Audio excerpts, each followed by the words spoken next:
some of these stories are not my stories. Yeah, I'm just a conduit. Yeah. And I get so upset when people say, "Oh, but that's Wakanda."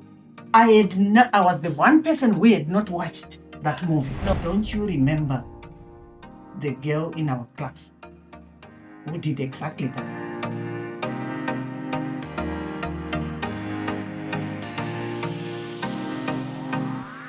Hi guys, welcome to yet another episode of Keeping in Touch with Lucky Kit, your toolkit to anything and everything. I had someone ask me the other day, she said, what's your podcast about? I said, you know what? It's about anything and everything because we are bringing anything and everything, all things Zimbabwean, all things African.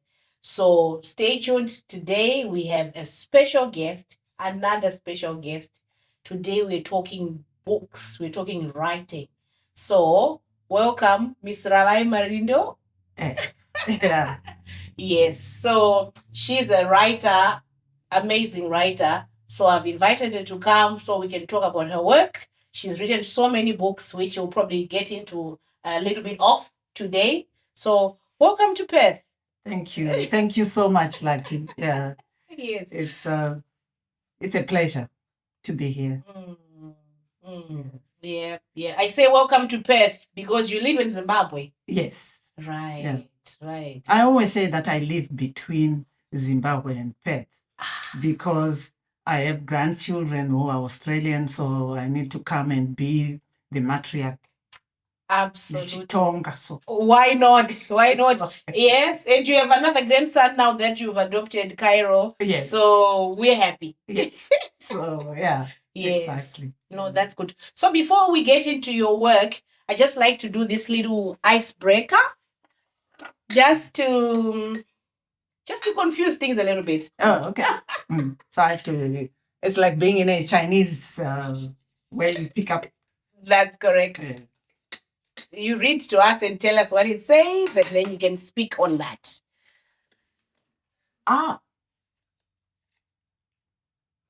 Interesting. Okay. Yeah. What's my most irrational fear? Ghosts. Okay. It's interesting, isn't it? I'm a murder.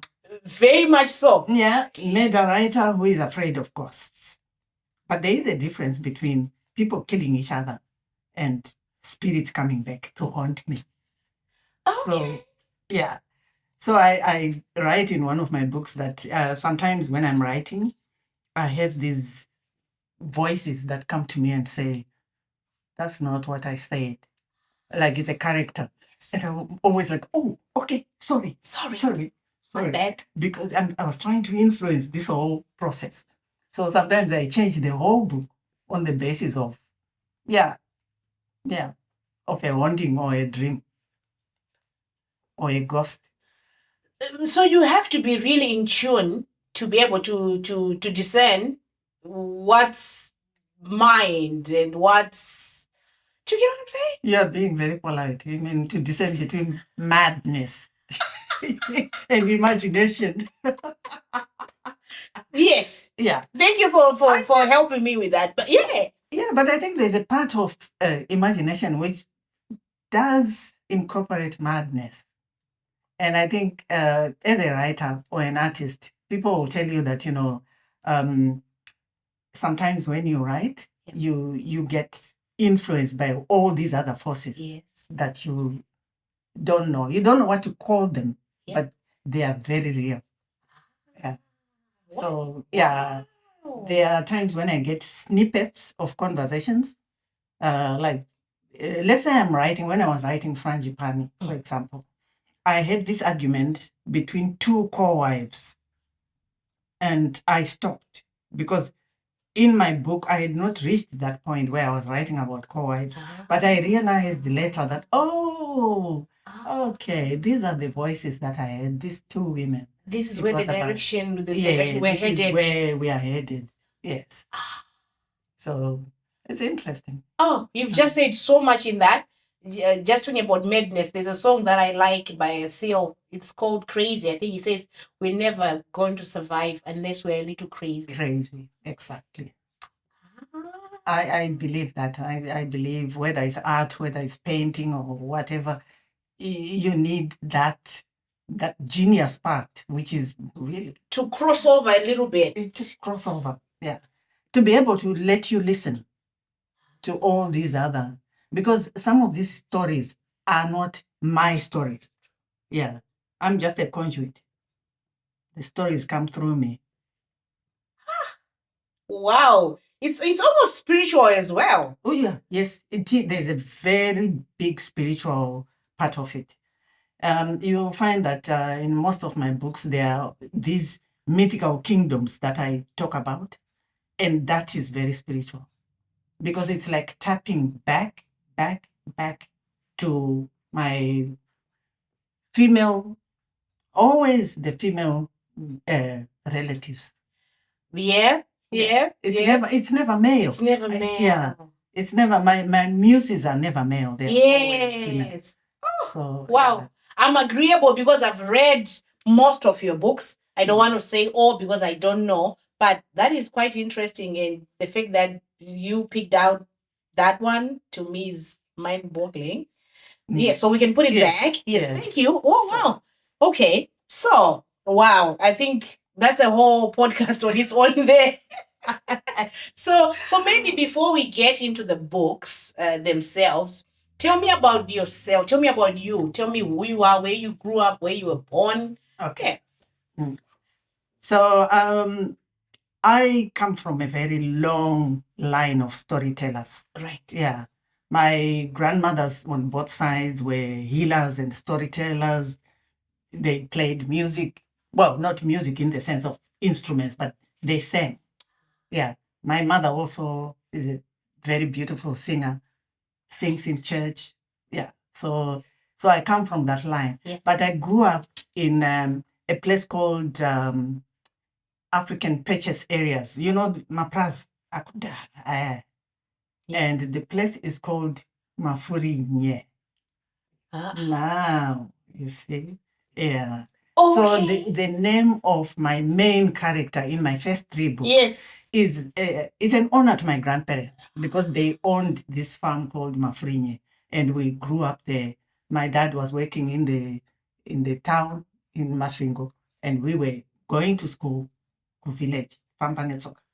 So that's where Mafuri came from. That's where Mafuri is a grass. You know that? Is it from Mafuro? Totally different. Totally different. It's a very strong type of grass, very resilient, always dark green in color, and it grows on the cracks of a whaleback or pamatomboso. Yes. Yeah, it's very, very resilient. And when I was young, we used to cut it off and make bangles, like love bangles. If you like a boy, yes. He likes you. Yes. But of course, that's a whole other generation. Yeah, of course. Of course. Now you send each other emails and I know. So totally different world, yes. So this is where I grew up, and it was I was born in the late 60s, early 60s. So I grew up with no access to TV, no access to movies. It really, a lot of things. I ate ice cream when I turned 15. I had never seen ice cream. I didn't know what it was. Wow. So, but the farm itself, by African standards, was quite well off because my grandfather had a lot of cattle. We used to sell milk. We had this huge orchard with any kind of fruit you liked, plus the local fruits. So that was the environment that I grew up in. And because my grandmother was a kind of healer, I used to go out with her, listening to the wind. Like sometimes she would say, "Stop, listen to the wind. What is the wind telling you?" Then I say, "Oh, I can't hear anything." She says, "No, there's going to be rain. If you stand still. Stand still. Yeah, it will tell you everything you want to know." So it was, and to me, that was life. Yeah, there was nothing unusual about it. And then also other really, what parents these days would never allow their children to see. Like one time we had this huge python in the farm, which had swallowed a small lamb. you know. And my grandmother wanted it to regestate, Yep. yeah, so that it wouldn't get used to always eating the farm animals. Yeah, and she went there and she was massaging it so that it would spit out. That image remained with me for years. I bet. It's a bit horrifying. Yeah. But also in that environment, which is where I think my love for murder and horror came from. I had, my mother came from the area as well, from one of the farms, and she had many siblings. You know how in the past, Sekuru would have, sure, in many ways. Sure. And they used to come and visit, and each of them carried stories, but they were never about romance or anything nice. They were always horror stories. Right. Yeah. Either about murder or hauntings or something horrible. Yes. And I think they were doing that in order to scare us.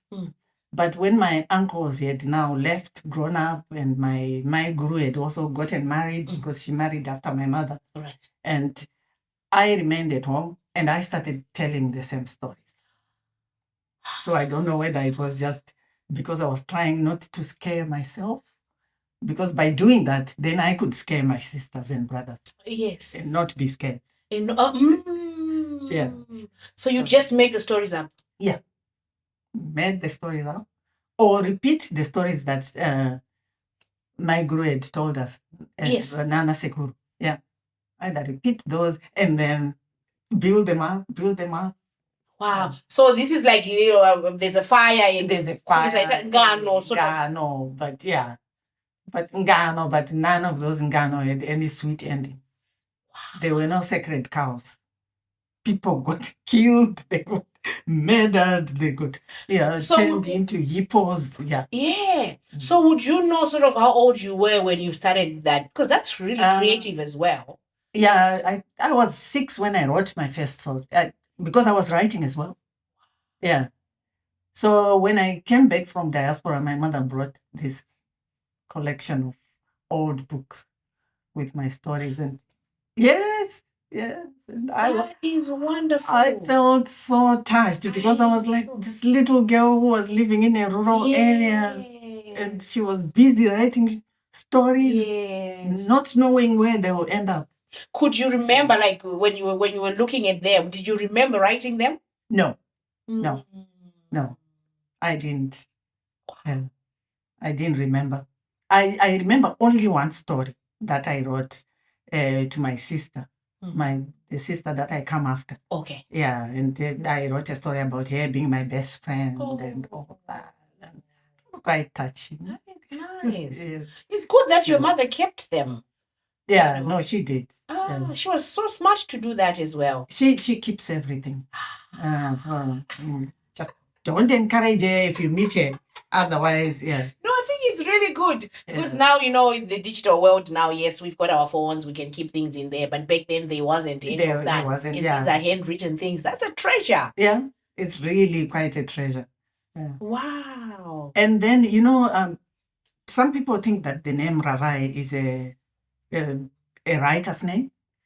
Well, it's quite interesting that you are Ravayi, and Ravayi is like Verengai. Verengai. But there's a bit of a story. Can I tell you, please? Absolutely. Where the name came from.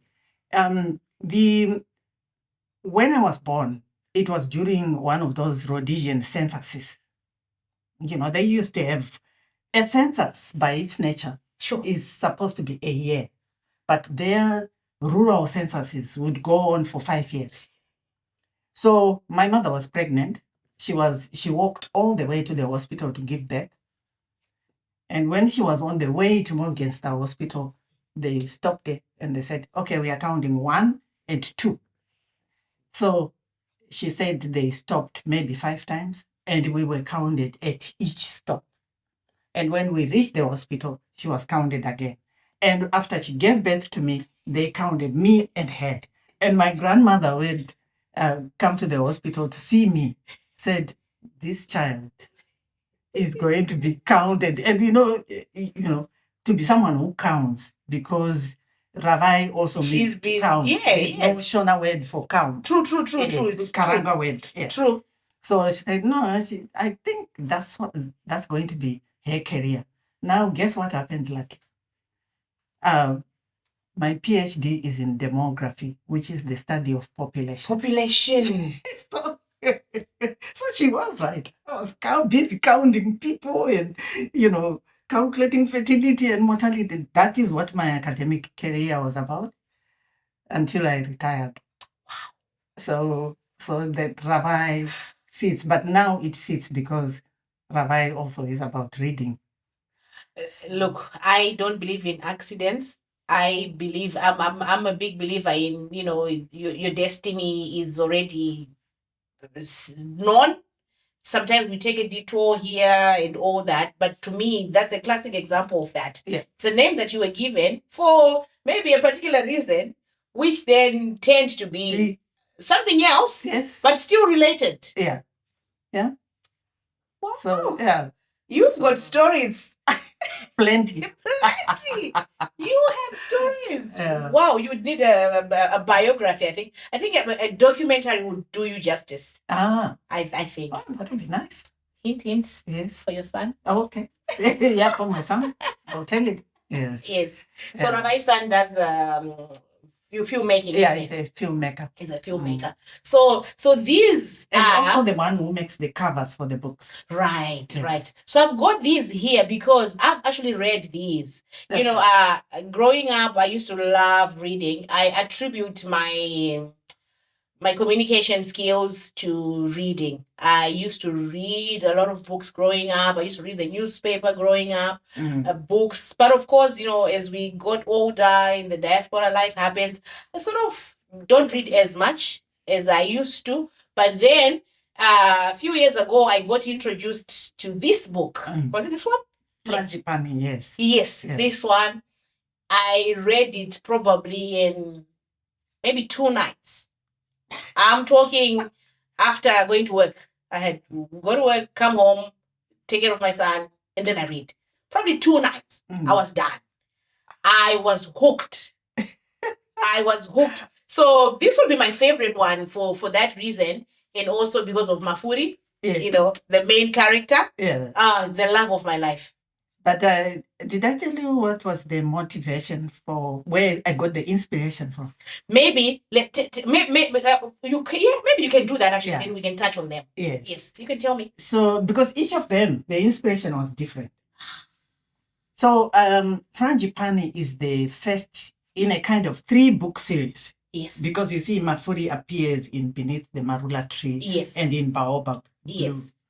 So for Frangipani, yes, I had this dream of a girl who was running. She was running in a forest, but from some invisible enemy. She was just running.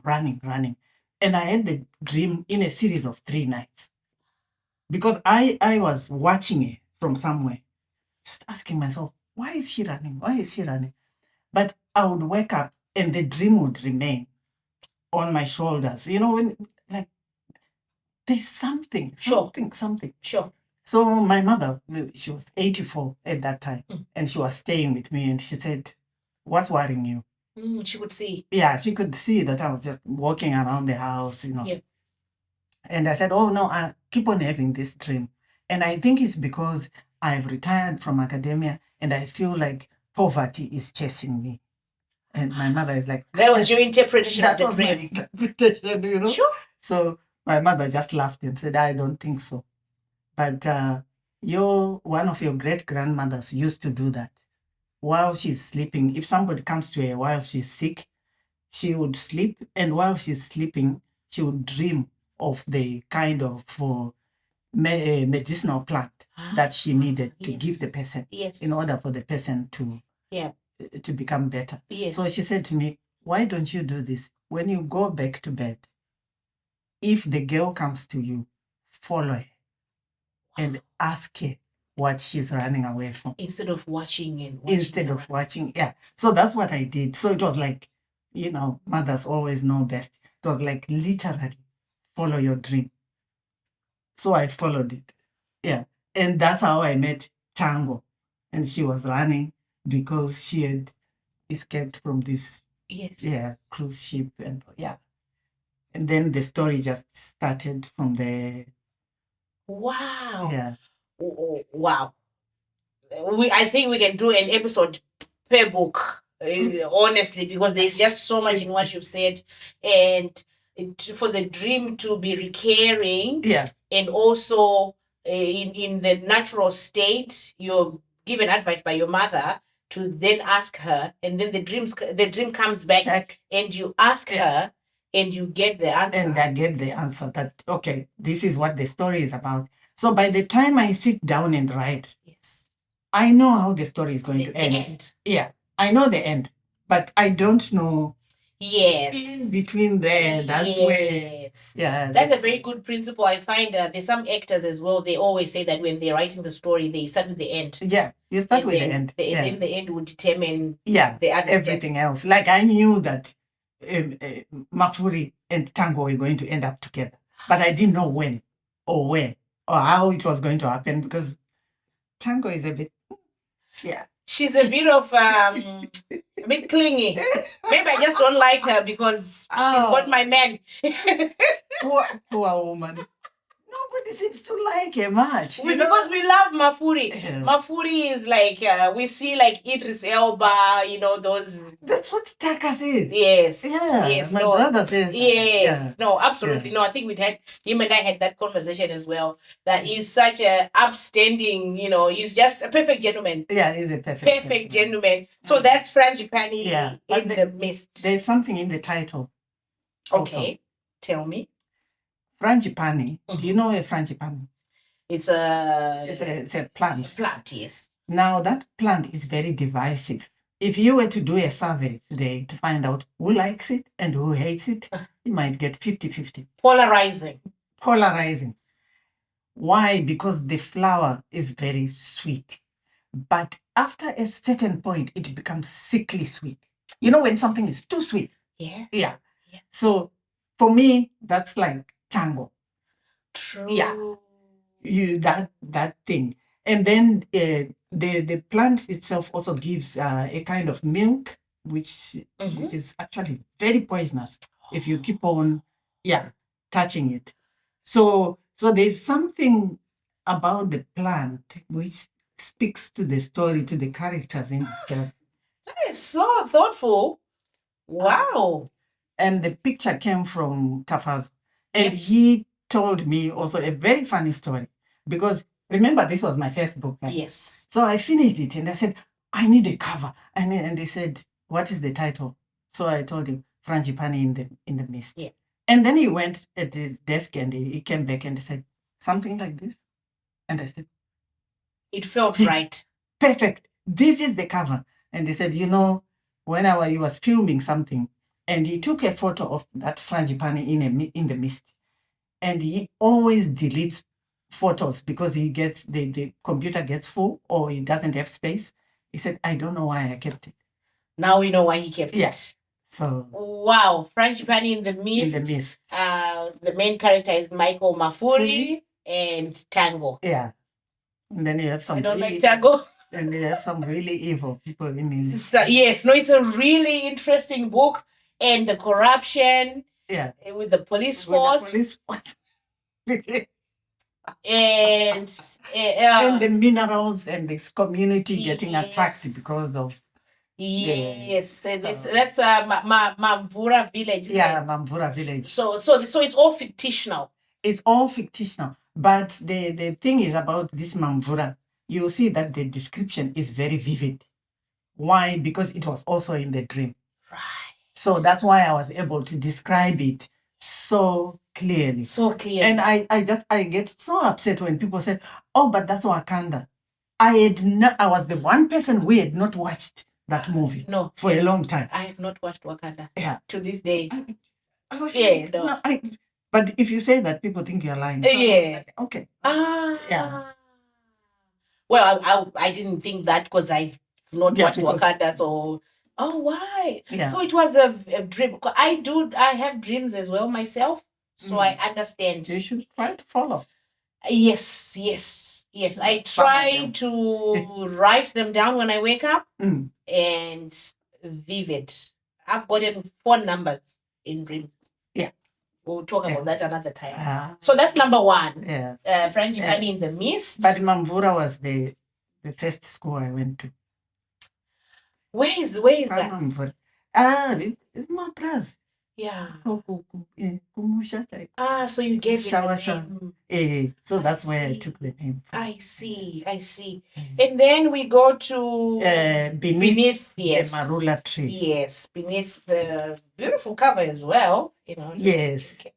That's my mother's traditional village where she grew up, the farm where she grew up. Right. Yeah, so that photo came from, and that's a Marula tree. Yes. Yeah, with all the all fruit. Right. Yes. Yep. Yeah. So in beneath the Marula tree, we are continuing this love story. Yes. Yeah, because I always feel that you can't write about murder and not love. Because love is always in the shadows. Yes. Yeah. And you're killing for love. Yes. Yeah, you're killing for love. Love has to be there. And there has to be something that makes you want to come back and read. Because I kill so many people. I feel guilty. You kill so many people. You were butchering them left, right, and center. I was thinking there's not going to be anyone here. My Australian friend said, I love your books, but is there anyone in Mamvura anymore? Because everyone is dead.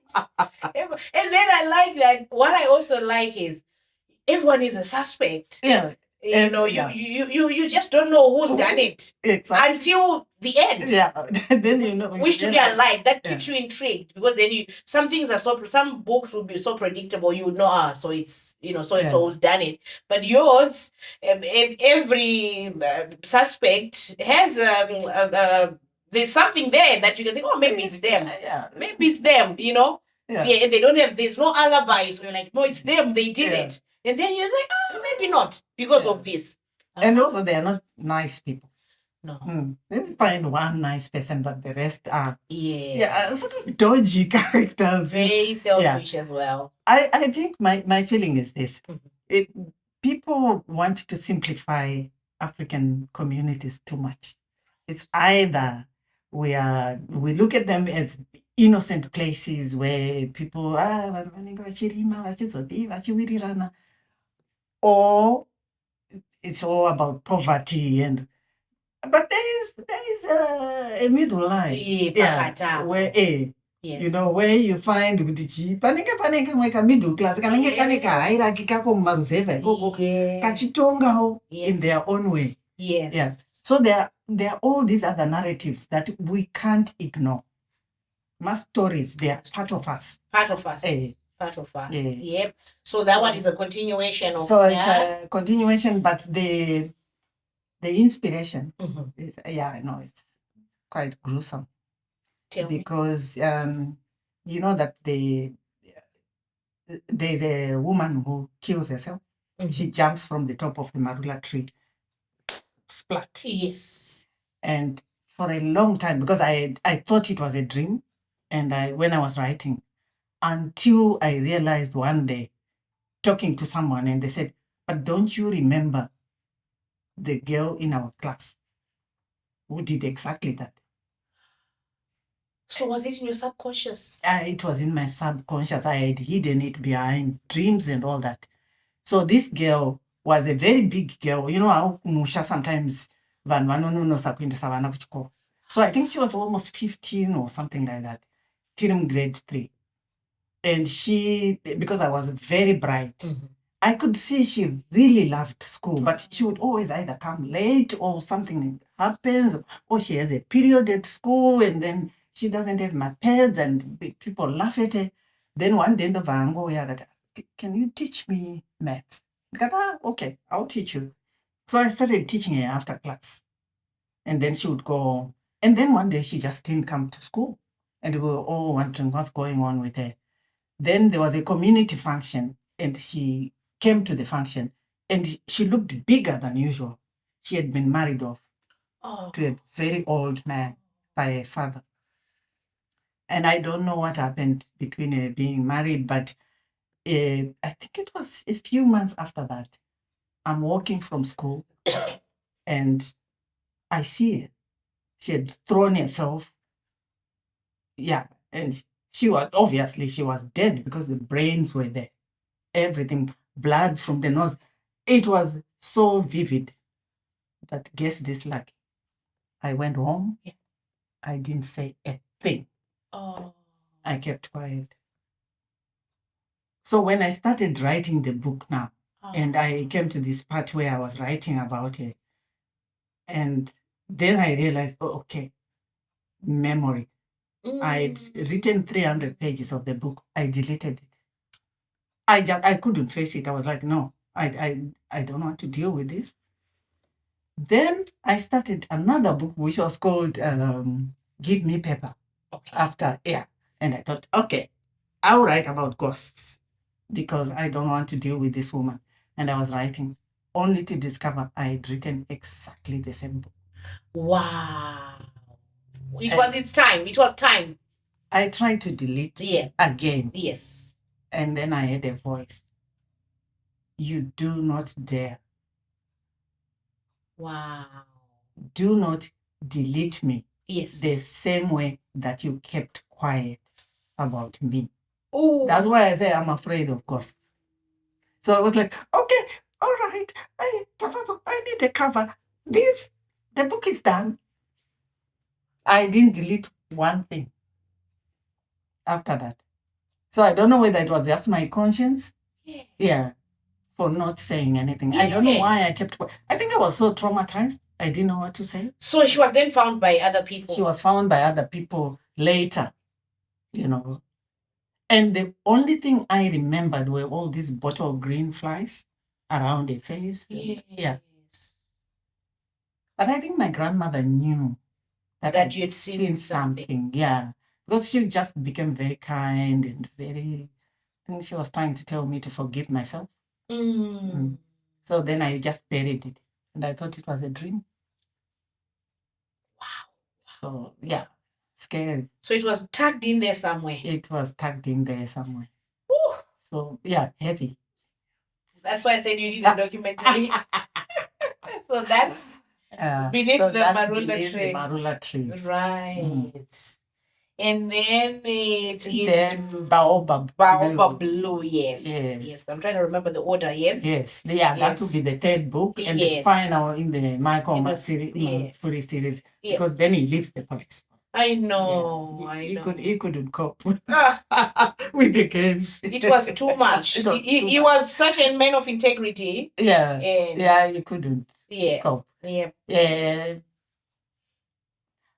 No. This was very nice. This was a very pleasant dream for me. Because it was this woman was dressed in white, standing in front of the Zambezi River. Yes. And behind her was this valley of just big baobab trees, but all of them blue. Yes. So I knew the title of the book was going to be Baobab Blue. Right. Yeah. So that was that was a pleasant one. Yeah, no, beautiful. Yeah. Beautiful. Yes, says Detective Chief Inspector Mafuri is first begged to investigate the unceremoniously removed.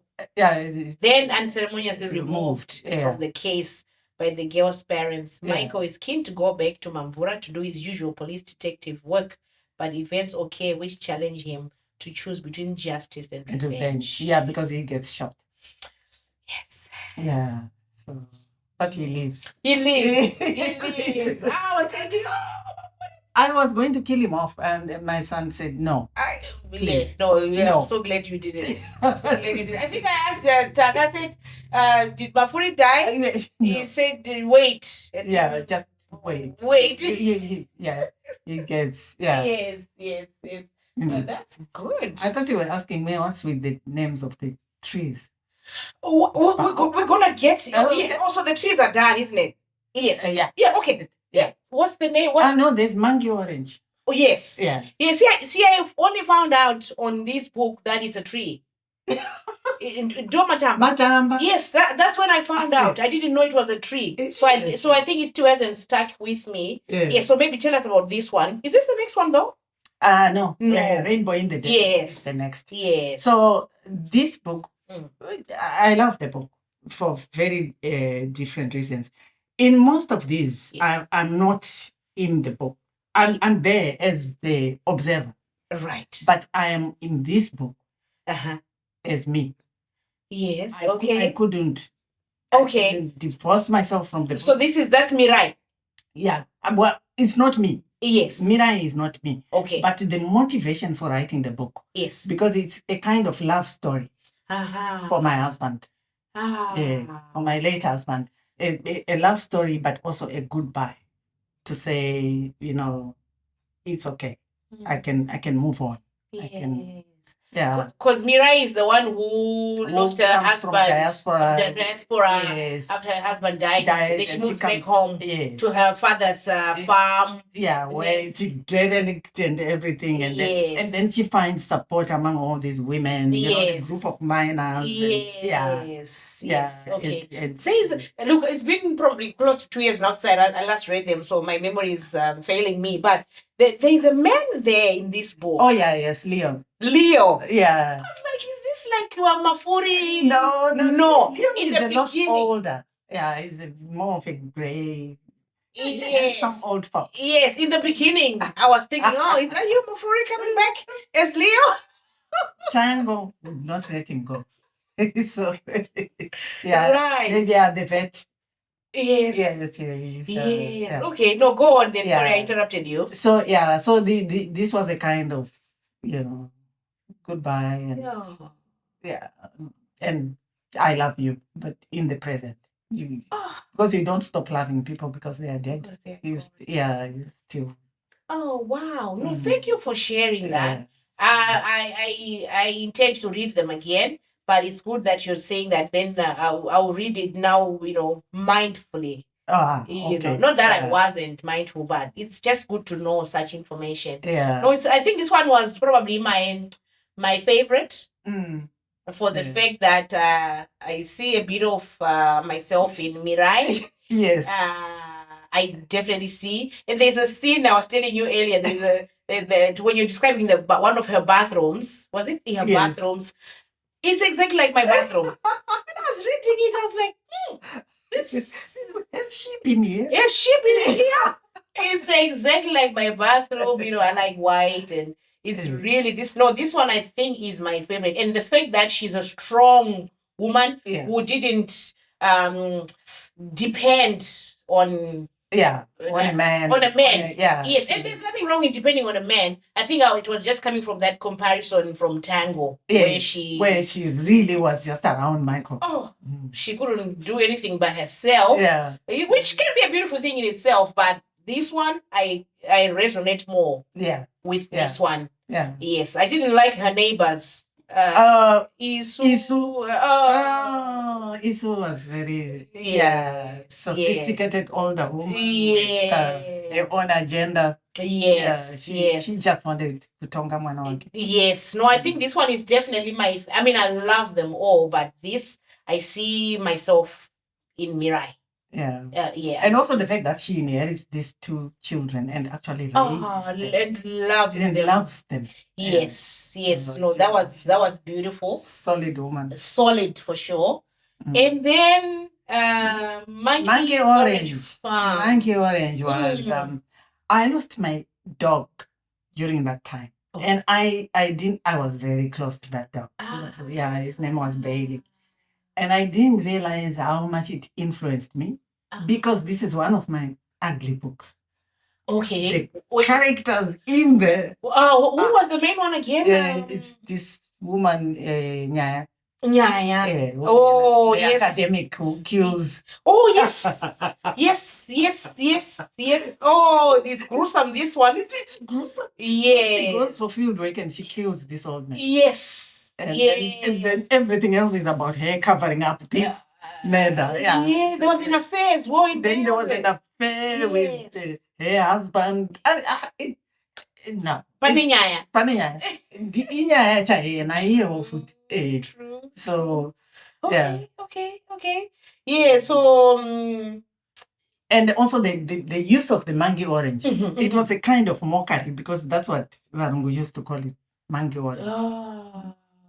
I see. You could have come up with another name. Another name. It does have a name, but I can't remember it. It's Okay. quite complex. Yeah, I learned from this book that Matamba Monkey Orange. Yeah. I didn't know.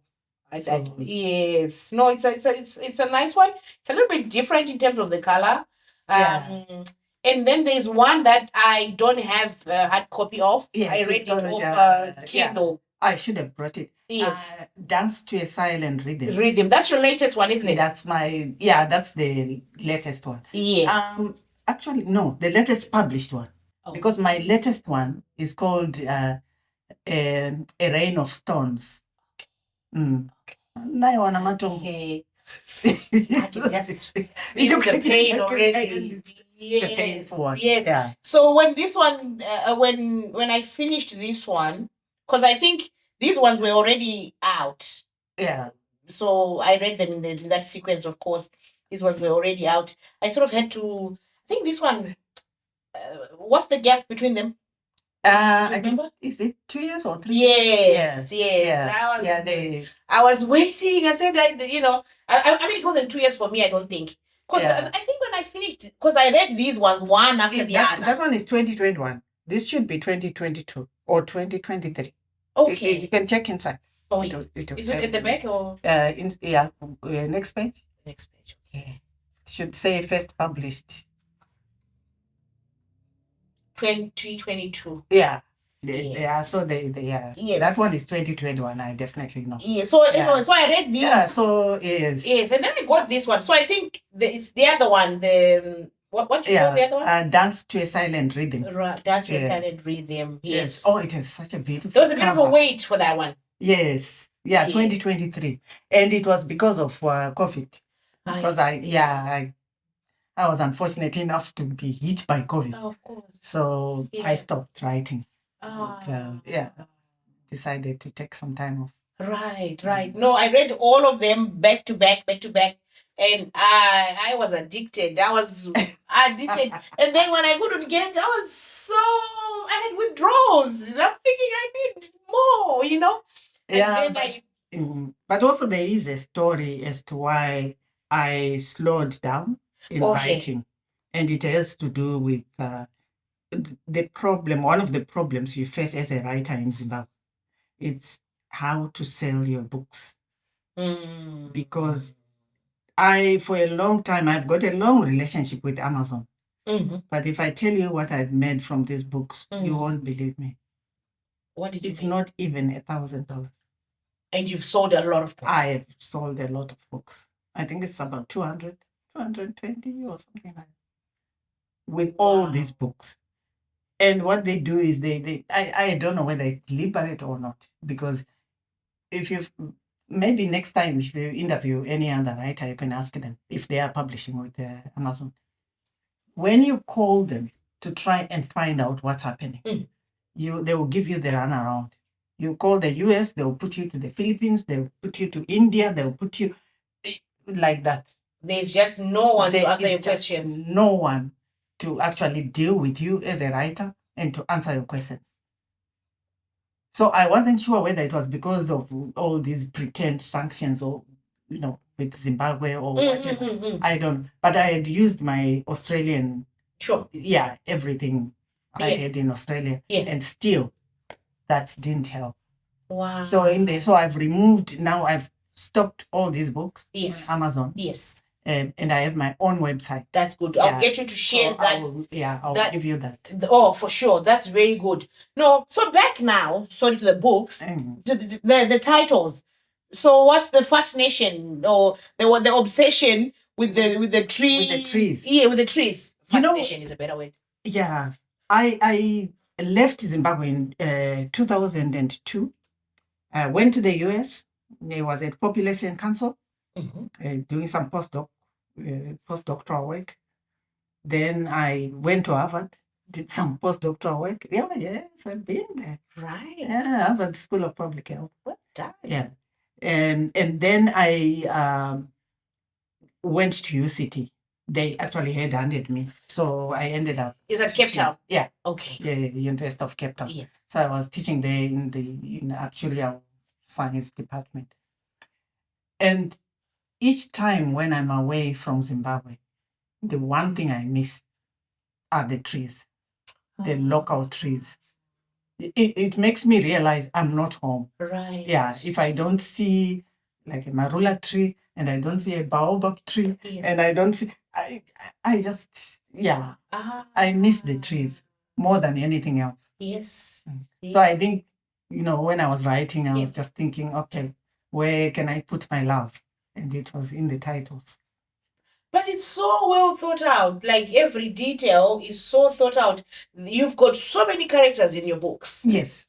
So many characters. I suppose my next question would be, how do you remember all of them and the storyline? Because I'm talking the branching, and to remember, and how do you do that?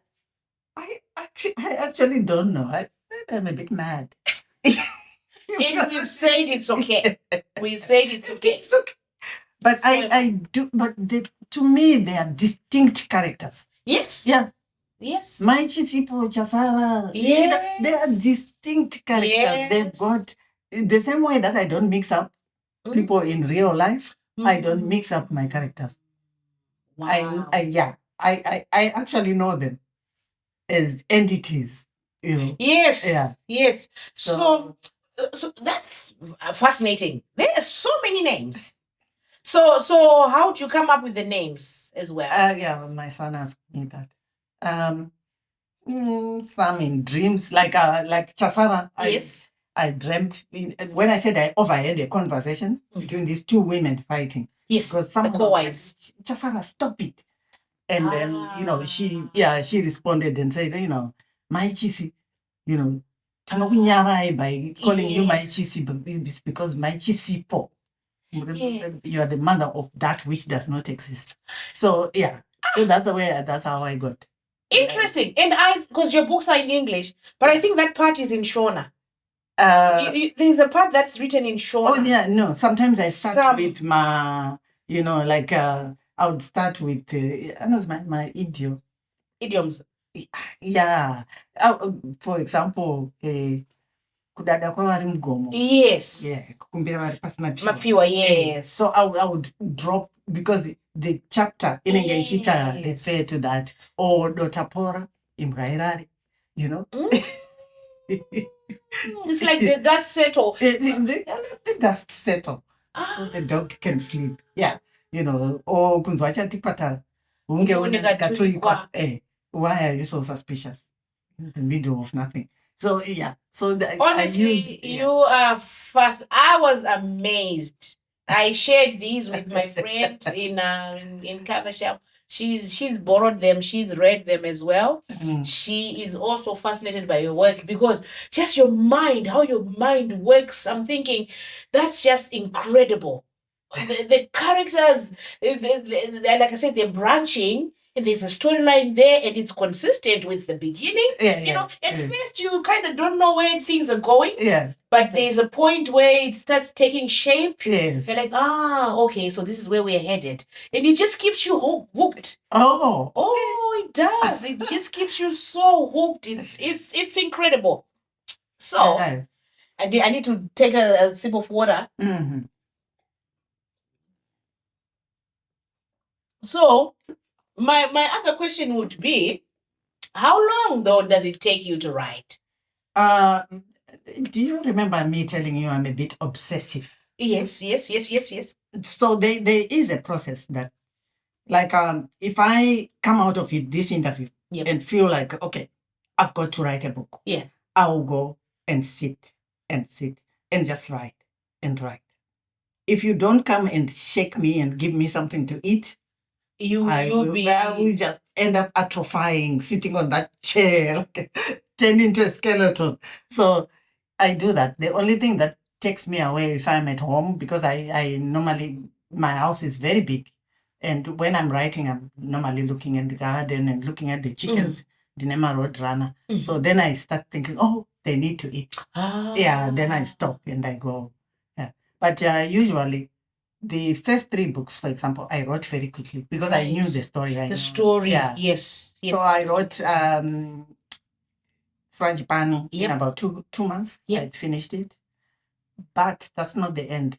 the hardest part of writing is the revising and reading, revising. Yeah, that takes me normally maybe another 2 months of just doing that. Yeah, because I reread it maybe 5 or 6 times and just correct all these consistencies that you're talking about. Yeah, because sometimes I would find all these characters just hanging there. Yes. So I have to go back and say, okay, tie up some loose ends. Yeah, just kill him. Yeah, Jalil, come here. You need to do something evil because let's we kill need. him. Or let's kill him. Let's kill the person. Yeah. Wow. So yeah. So all of them normally it takes me 2 months to write a book. Wow. The last one that I read, the last one published is Dance to a Silent Rhythm. Dance to a Silent Rhythm. It's a very beautiful one. Is that the one with the twins? Yes. Yeah. It's they are with there's Thomas. No, there's they are triplets. Triplets. Yeah. Who's Thomas?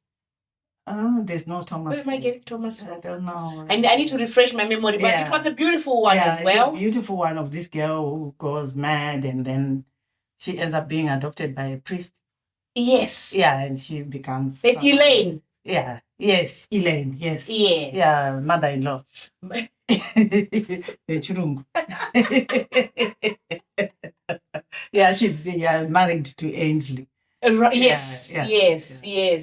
So I have some questions which I really think that you've answered some of them. Like we said, which one is your favorite book and why? So now I know it's Rainbow in the Desert, and that is my favorite too. Oh, okay. For different reasons, of course. You were writing, a love letter to your husband. For me, I see myself in Mirai. In the strong woman. For sure. For sure. Yeah. There's the one that does the agency. The agency. What is it called? Oh, the one who is the two girls who are trying to run a detective agency. Is it this one? Yeah. No. It's it's that one. It's this one, isn't it? This one, yes. Yes. Yeah. Yes.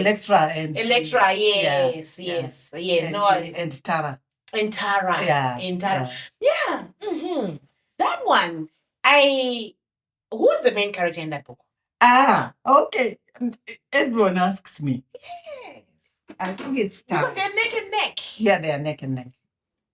I think they are different versions of the same person. Okay. Yeah. But I think it's Tara. Yeah, it's one. I enjoyed it. Thoroughly enjoyed it. Doya nyaya na pano. I thoroughly enjoyed it, but I wasn't sure who the main character was. It's like, I think Electra becomes the main as the story goes on. Yeah. And there's a beautiful love story as well. Beautiful love story. There's a beautiful love story. Yeah. And do you know what DNA? Do you know what DNA? Your books are not. Do you know what DNA? Yeah. It is the beauty, No, it's in between the horror of that. Yeah, there's a beautiful love story there. There is a beautiful love story. Pano is such a nice man. Yeah. Why do I write about nice men? Well, tell me, why do you write about nice men? I think I've been very lucky. Right. Yeah, I've known really nice men. Because you know what's funny? The character of Michael Mafuri, for example, is based on a real Michael. Right. But he's the only one who hasn't read the books. He hasn't read. It's always like that. He doesn't know that, he was the inspiration to such a beautiful character. Yeah. You need to tell him. You should read. So, that's interesting. You need to put it in his path. Yes. Yeah. And he said his dad read it and was like, oh, wow, such a beautiful. I didn't know Zimbabwe was like this because he's not a Zimbabwean. I didn't know Zimbabwe was like this. So I said to him, maybe I should read it. Interesting. And he said, oh, it's on Zimbabwe. I'm not there. I'm like, but you are, yes. you need to come back for another one. I love this. Okay.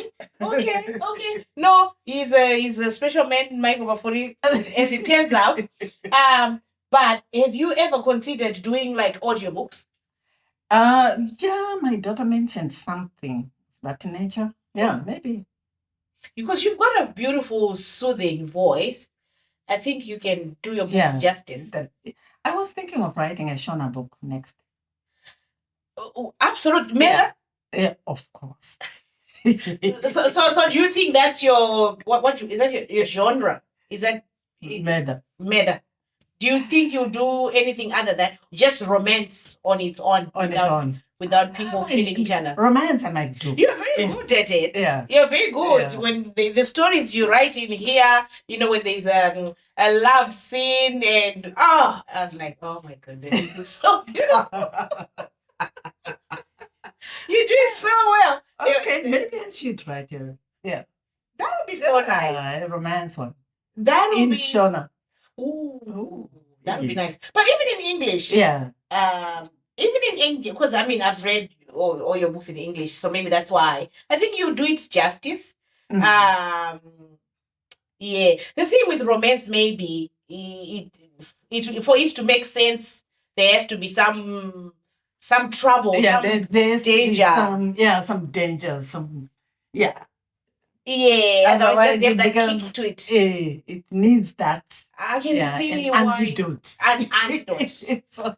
Yes. Yeah. You need to have for someone to be a knight in shining armor. They have to have rescued you from somewhere. Yes, from somewhere. So it is.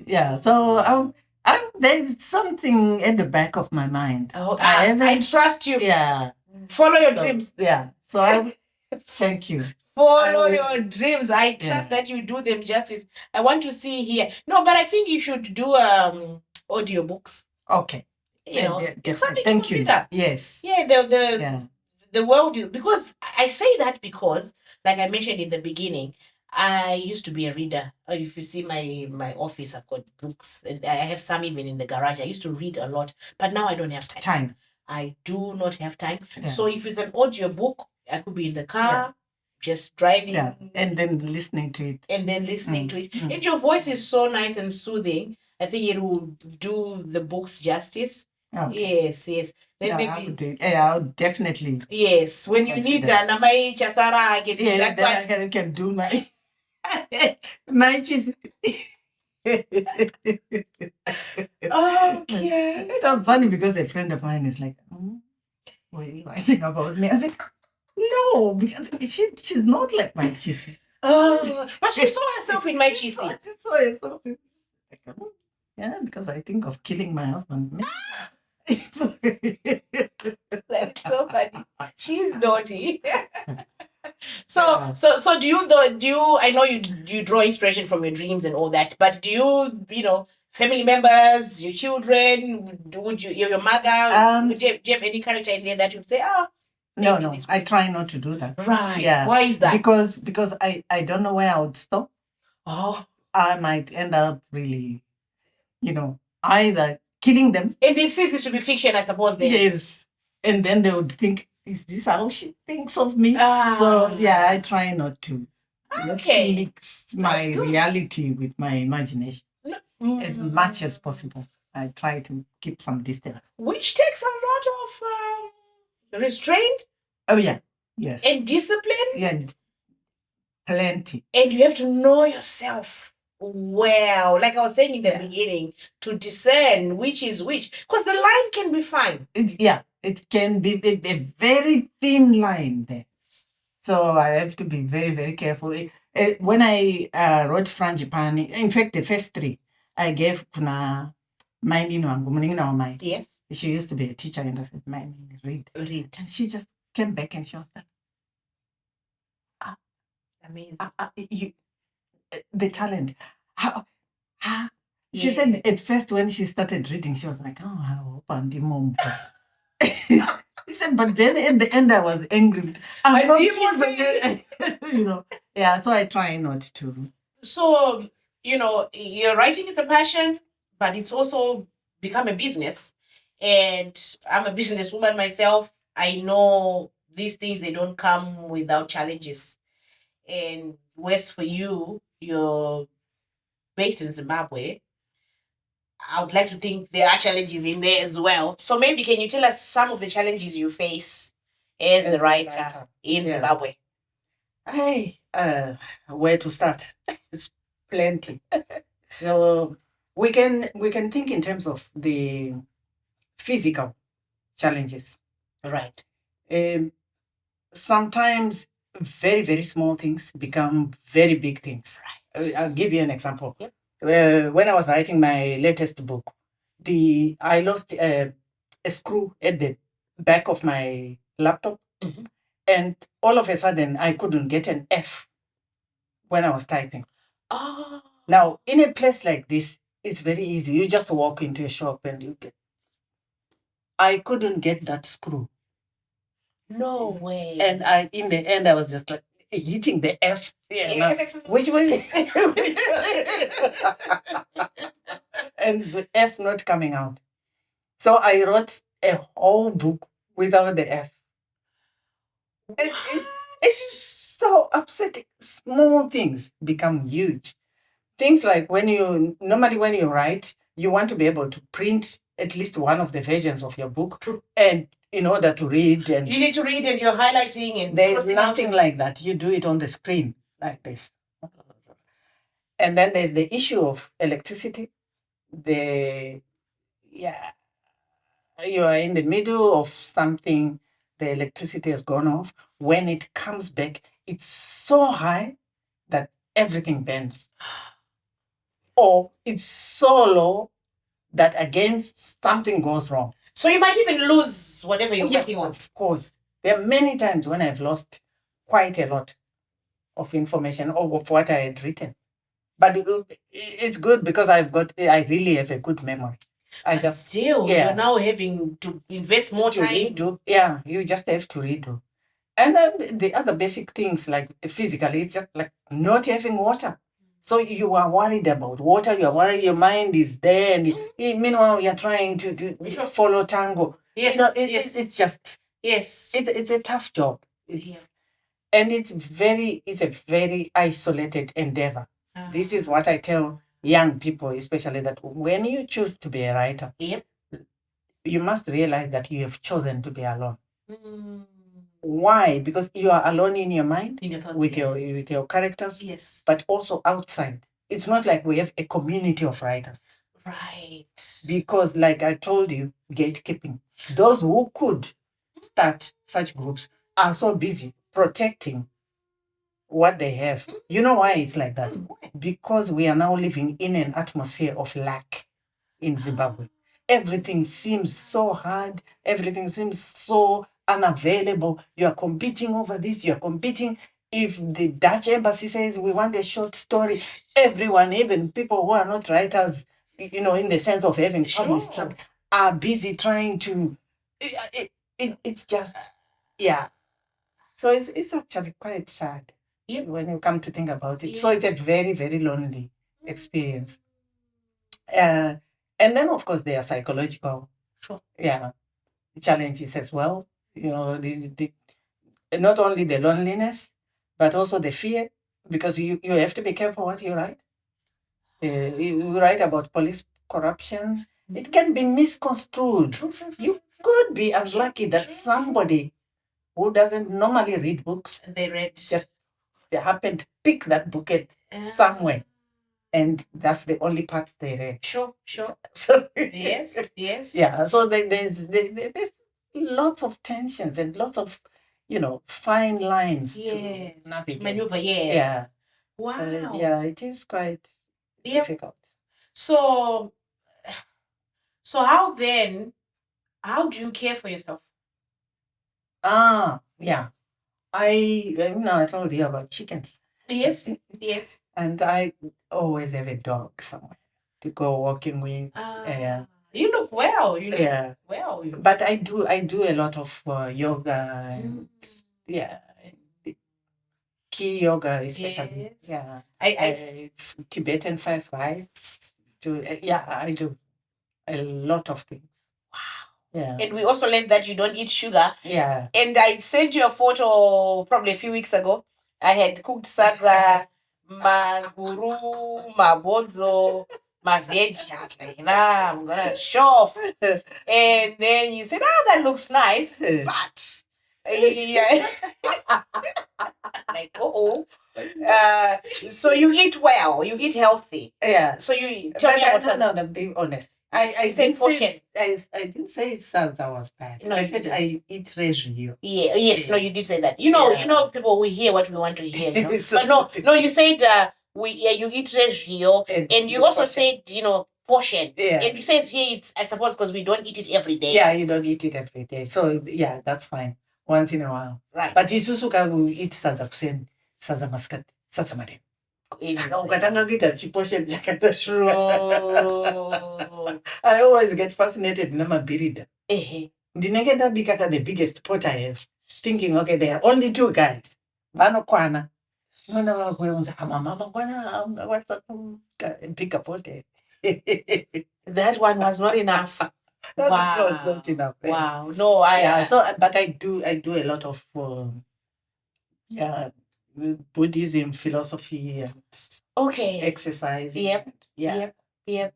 No, that's good, because I think it's important in your space for the reason that you mentioned. Yeah. It's can be lonely, and the fears, and also the stories that you're writing can be heavy. Yes. As well. Yes. Gruesome. So Yeah. you'd need to have like a practice where you can, Yeah. what's the word? It's something that is cathartic, that allows you to get rid of all the heavy. Cathartic. Yeah. Okay. That it's like not like medicine, but something that allows you to get rid of. Get rid of. I was gonna say an antidote. Of a negative. Yes. Oh, and I dance. Okay. What do you dance to? I know you like Oliver Mtukudzi because he's in one of the books. Yeah. But there's one of the books. Yeah, that's But I love a lot of African music and even dancehall. Yeah. Okay. I dance to anything. Okay. Yeah. Okay. I do like music. That's good. No, you're very modern. Well, I remember when I was reading the first book, first one, you mentioned Ariana Grande. Oh yeah, yes. Okay.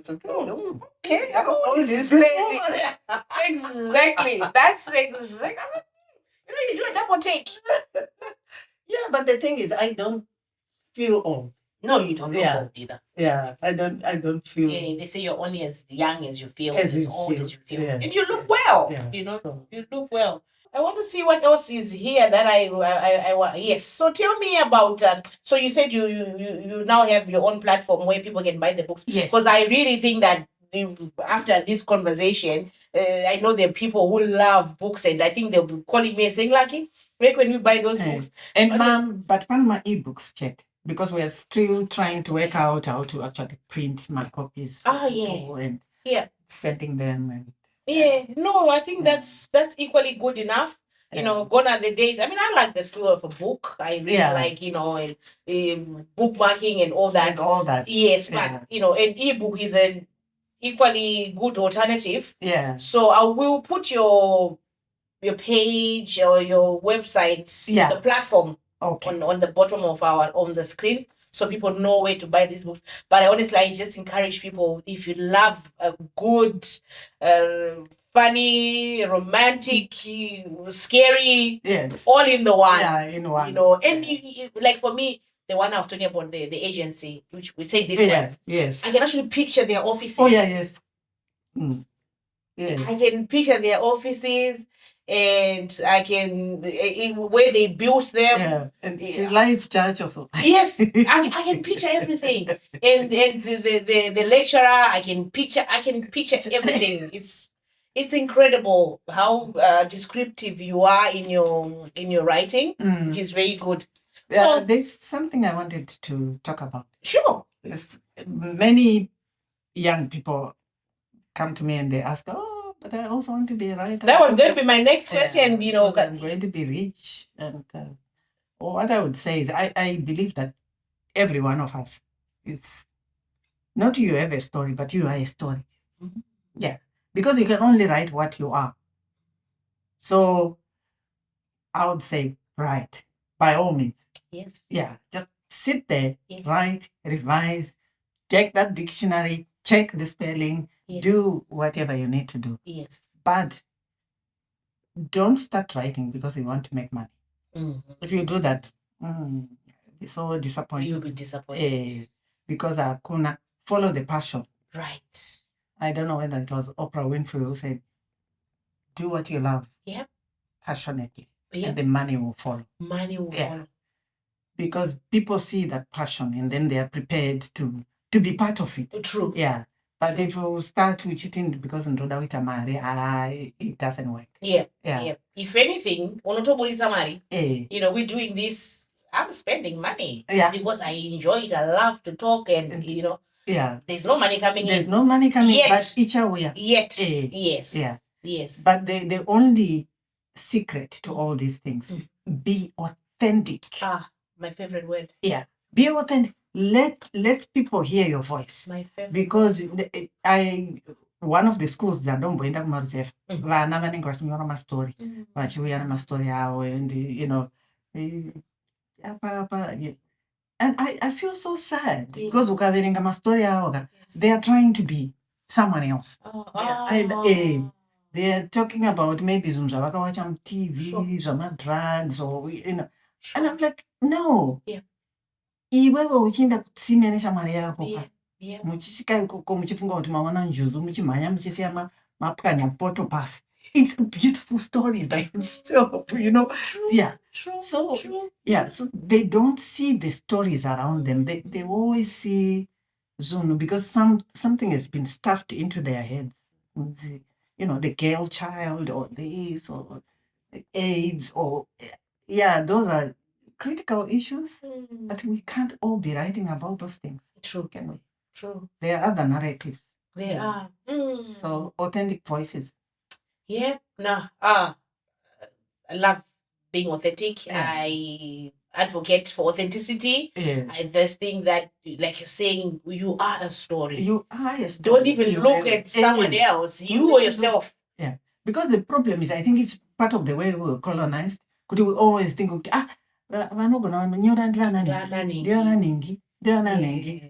there's nothing like that. Everyone is a story. You can write. It just needs to be documented. Because the thing is, how come kunyika dzacho idzodzo kunana US, you have James Patterson, you have Stephen King, you have the same genre. You have 200 authors. Correct. And they're very famous. Correct. It's so the munhu one iye unenge achizika unzi ndiyega. There is room for everyone. The pie is big. Yeah. And don't allow people to gatekeep things. No. Just write. Right. And I always say, I think I put a post, I think yesterday or 2 days ago on Facebook. I said, we need to be proactive as people. There's people who ask me, oh, Lucky, how do I do this? How do I do this? I said, nowadays you go on YouTube, you go on Google, there's TikTok. You can find anything. There is information about how to do pretty much anything. Exactly. I mean, of course, within take the time. Yes. To go and educate yourself. Empower yourself. Yes. Being spoon-fed. No, because everyone is trying to. I'm trying to do my own things. So I don't have time to be spoon-feeding the next person. I'll do that with my child and my family. But yes, we all have access. But don't go no. It's not a question of kubatsira. No. Yes. You've got the money. Yep. Yes. But you are not prepared to use the same money to invest in yourself. Yes. So, yes. So, that is just beautiful what you've just said, and I hope the young ones are watching. I have a young girl, she's 18, 19. She's coming, she's a writer herself. She'll be in one of our podcasts, but you're still here. I would love for you to meet with her. She is incredible. Her resume is impressive. Ah. You just be amazed at her. So hopefully she can come. I think the next few weeks. But I'll see if I can connect you with her, just to have that mentorship, to hear from someone who has walked the path. To say, look, it's not all rosy, but it's fun. That's exactly. Yeah, you need to have fun with what you're doing. You need to. Yeah. You need to have fun. Because not fun, don't do it. Yes. It becomes slogging. Yes. So I know there's one missing here. So the next one that is yet to be published is a rain of stones. Oh yeah, you did say. No mavrama way. No, those are black stones. They are not. It's not like chimvrama. It's chimvrama, but with black stones. So. Oh, wow. When will it be out? Probably this is what March. May. Okay. Definitely. Please let me know. Yeah. I'm waiting. Yeah. It will be on the website. Oh, awesome. Yeah. Awesome. And Taka is the one handling. Is handling that side of things. So he will let you know. That's great. No, I'm hooked. I am such a huge fan. And you have no idea how happy I was when I heard that you're coming to Australia, because I even wanted us to do it via Zoom and all that, but I said it doesn't have that oomph like this. This is like, and because I also wanted you to sign my books. Oh yeah, yes. So I really love your work and continue to shine. It's just amazing, beautiful to watch. And I just encourage the people that are watching to say, hey, if you just want a nice story, it's fiction, but it's beautiful. Thank these you. are Thank you so much. I loved them so much. I think I need to go back and read again, because I realized my memory is getting fuzzy. Okay. That's all right. So do you want me to sign in front of the camera? It might take long. Yeah. But maybe you can just sign one. Sign my favorite one. Let me sign. Yes. Please.